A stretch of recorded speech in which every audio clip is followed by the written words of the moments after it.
Assalamualaikum warahmatullahi wabarakatuh. Apa kabar kalian semua? Semoga baik-baik saja, sehat selalu, dan jangan lupa tetap jaga protokol kesehatan. Assalamualaikum warahmatullahi wabarakatuh. Bertemu lagi bersama saya Rizky Wulan Fitri di sesi belajar bahasa Indonesia. Nah, kalau kemarin kita sudah membahas materi tentang debat, nah kali ini kita akan belajar tentang puisi. Nah, seperti biasanya, kita mulai dengan definisi terlebih dahulu. Apa sih definisi puisi itu? Nah, menurut H.B. Yasin, H.B. Yasin ini adalah salah satu tokoh sastra Indonesia, sastrawan Indonesia. Menurut beliau, puisi ini adalah sebuah karya sastra yang diucapkan dengan sebuah perasaan yang di dalamnya mengandung pikiran-pikiran dan sebuah tanggapan.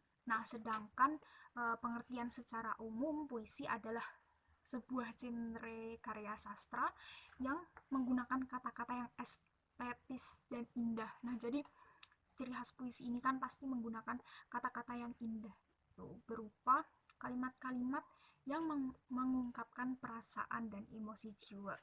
Seperti itu.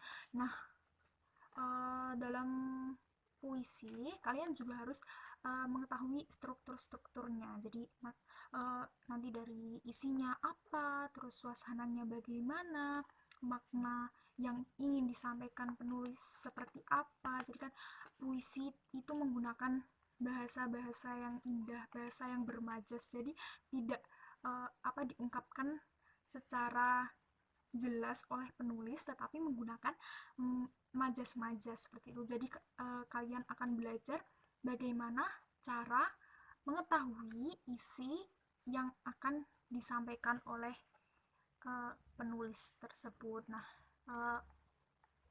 selain itu kita juga akan belajar mengenai tema-tema puisi. Nah, puisi ini kan banyak sekali jenisnya. Ada puisi lama, puisi baru, terus ada gurindam, saloka, pantun, dan lain-lain begitu.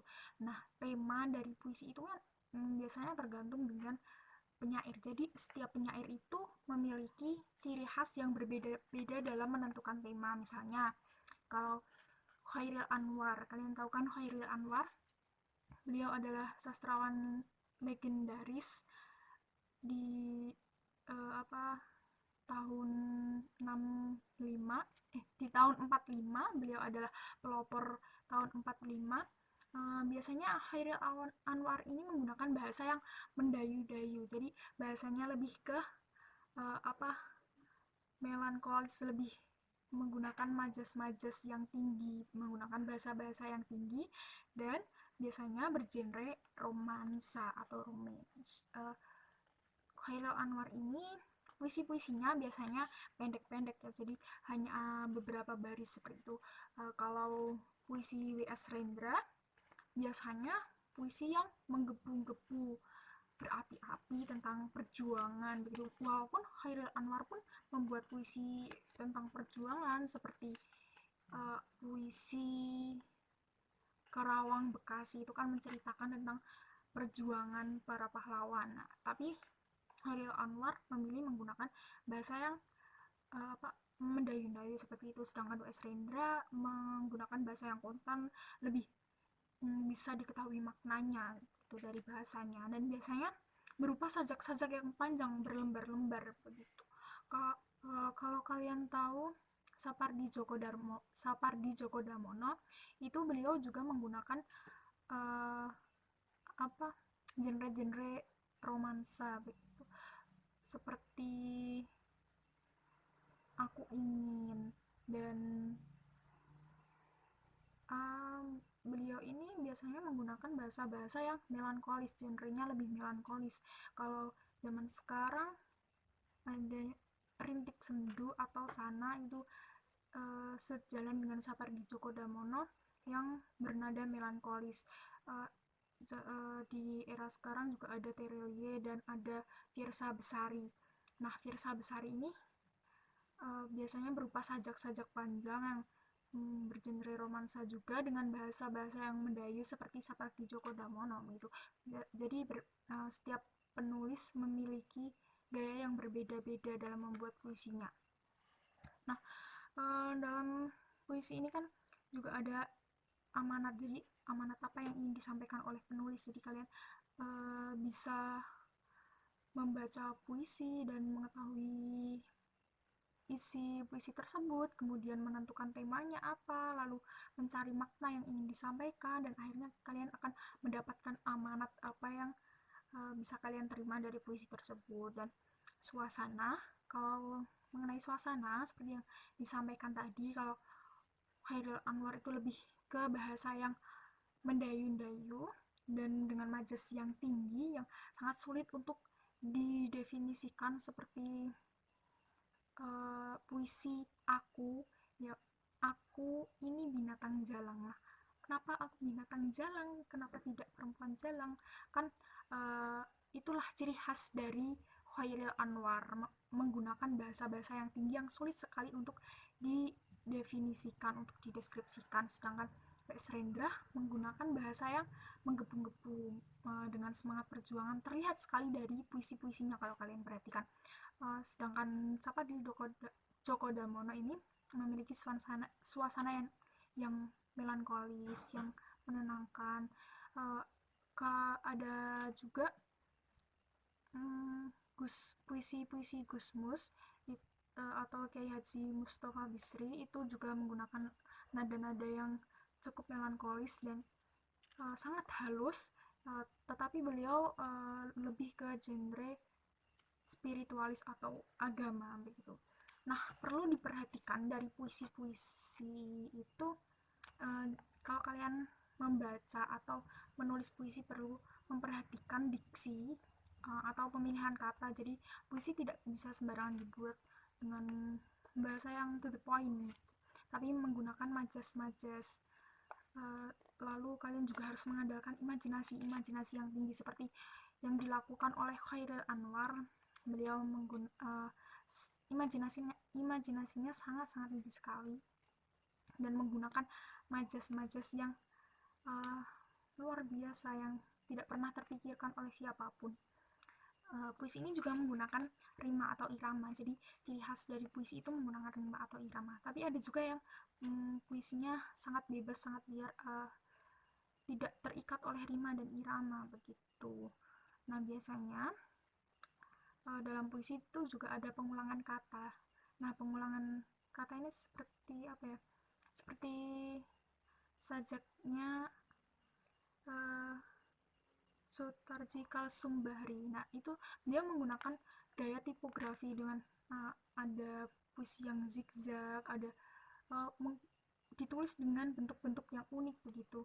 Nah, biasanya puisi-puisinya itu hanya berupa pengulangan kata. Misalnya dalam puisi beliau yang berjudul Win Kasihka. Nah, itu kan hanya ada kata kawin dan kasih. Nah, itu hanya ada pengulangan kata seperti itu. Nah, untuk lebih jelasnya lagi, saya ada satu tokoh penulis puisi di era 90-an, tepatnya di era Orde Baru ya, 98. Ini adalah salah satu tokoh sastrawan Indonesia, penulis puisi Indonesia. Nah, siapa? Kita simak berikut ini. Oke, teman-teman tahu nggak ini siapa? Ada yang tahu nggak ini siapa? Ya, jadi ini adalah gambar atau foto dari salah satu penyair legendaris Indonesia di era 90-an, di era Orde Baru. Namanya adalah Wiji Tukul. Nah, Wiji Tukul ini adalah salah satu penulis puisi di era Orde Baru. Beliau ini adalah salah satu orang hilang di era itu gitu. Jadi beliau itu menulis puisi yang mengkritisi pemerintah pada masa itu, lalu kemudian beliau hilang atau bisa dibilang beliau diculik dan tidak pernah kembali gitu. Nah, puisi-puisinya beliau ini sangat legendaris gitu. Uh, Sampai sekarang pun masih apa ya, menjadi lagu penyemangat atau menjadi jargon penyemangat mahasiswa dalam melakukan demo, dalam mengkritisi pemerintah gitu. Jadi karena beliau ini merupakan salah satu aktivis ya, bisa dibilang salah satu aktivis di era Orde Baru itu. Dan beliau ini memiliki dua orang anak, namanya Fajar Merah dan Mbak Fitri Ngantiwani. Nah, anak-anak beliau ini juga terus melestarikan puisi-puisi beliau. Nama Fajar Merah ini memusikalisasi puisi-puisi beliau dan cukup terkenal puisi musikalisasi puisinya. Kalian bisa lihat di YouTube, nanti bisa saya tayangkan. Contoh musikalisasi puisinya sangat bagus, hebat sekali.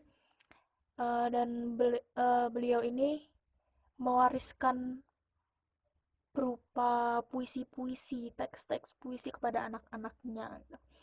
Nanti bisa kita lihat contoh musikalisasi puisinya, atau bisa kita lihat contoh puisinya ya. Habis ini akan saya bacakan salah satu contoh puisi milik Wiji Tukul ini ya. Bisa nanti disimak lalu dianalisis apa isinya, suasananya, apa makna yang ingin disampaikan oleh penulis ini, yaitu Wiji Tukul.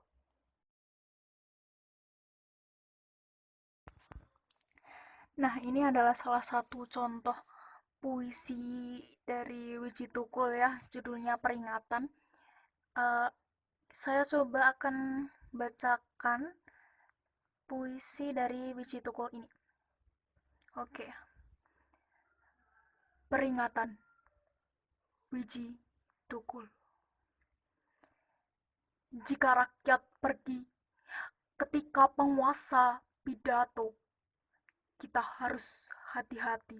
Barangkali mereka putus asa.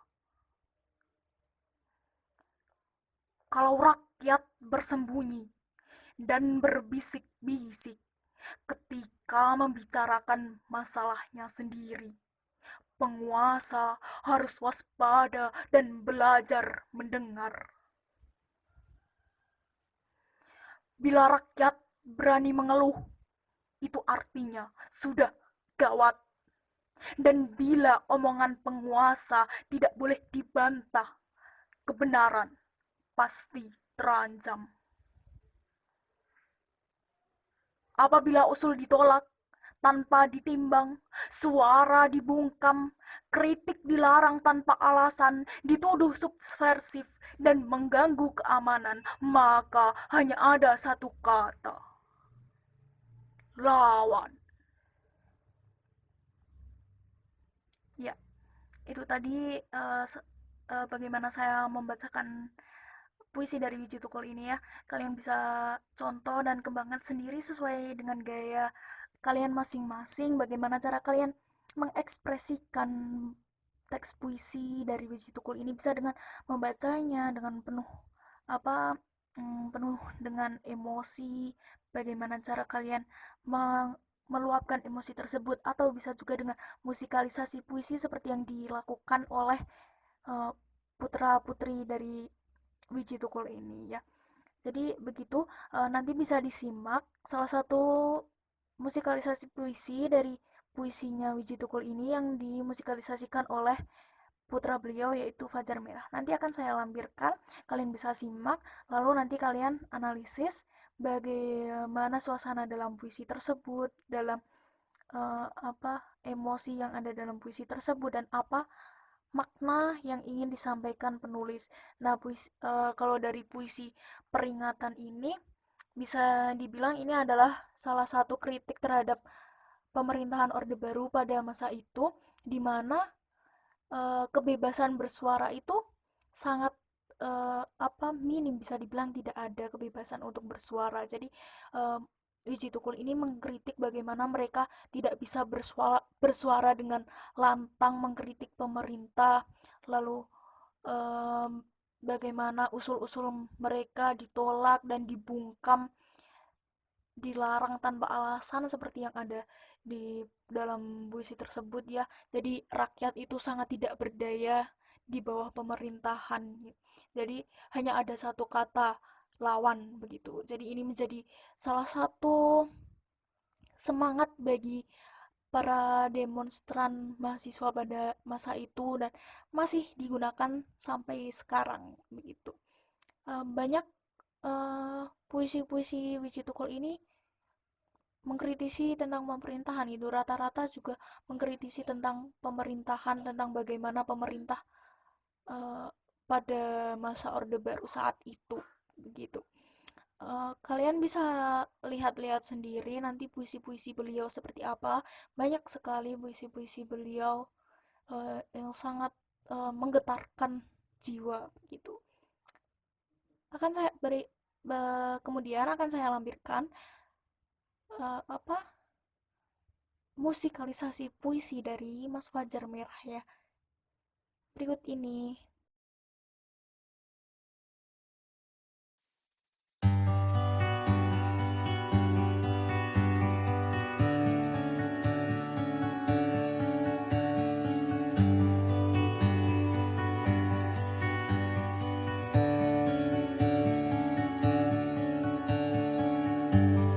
Seumpama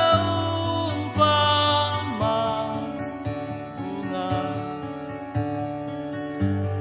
kami adalah yang tak kau hendaki tumbuh.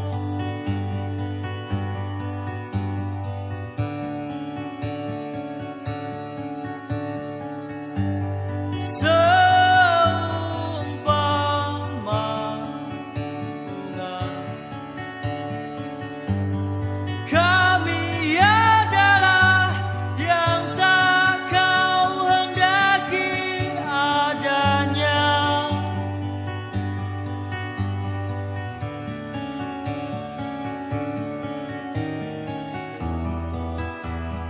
Kau lebih suka membangun rumah, merampas tanah. Kau lebih suka membangun jalan raya, membangun pagar besi.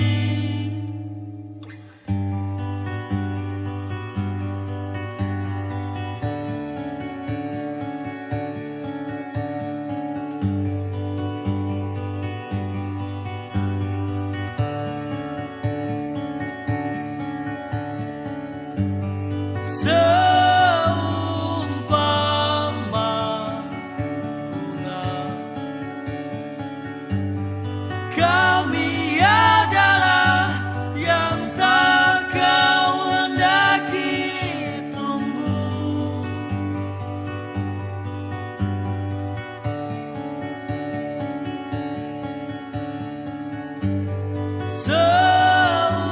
Seumpama bunga, kamilah yang rontok di bumi kami sendiri.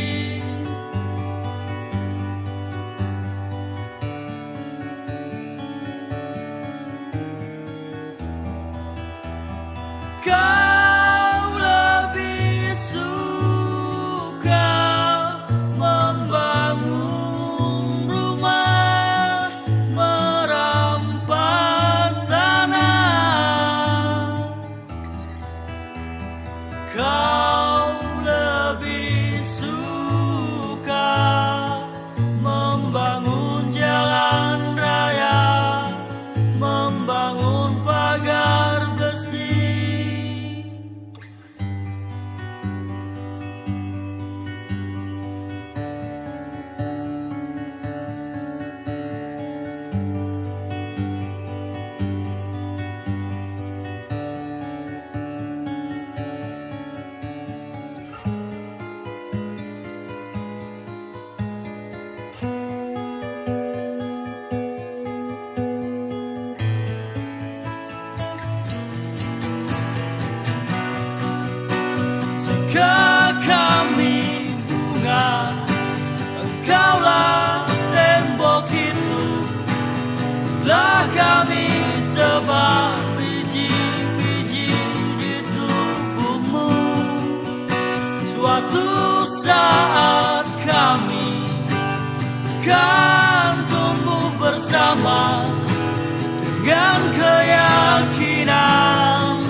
Nah, itu tadi musikalisasi puisi dari salah satu putra Wiji Tukul, yaitu Mas Fajar Merah.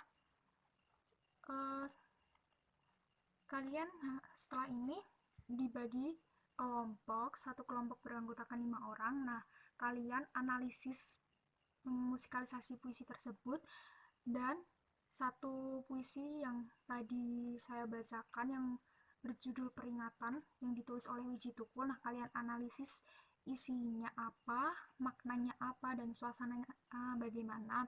Nah, minggu depan kalian presentasikan di depan kelas bersama anggota kelompok. Oke. Nah, cukup sekian pembelajaran materi puisi pada kali ini. Besok kita ketemu lagi. Jangan lupa jaga kesehatan dan jangan lupa kerjakan tugas. Assalamualaikum warahmatullahi wabarakatuh.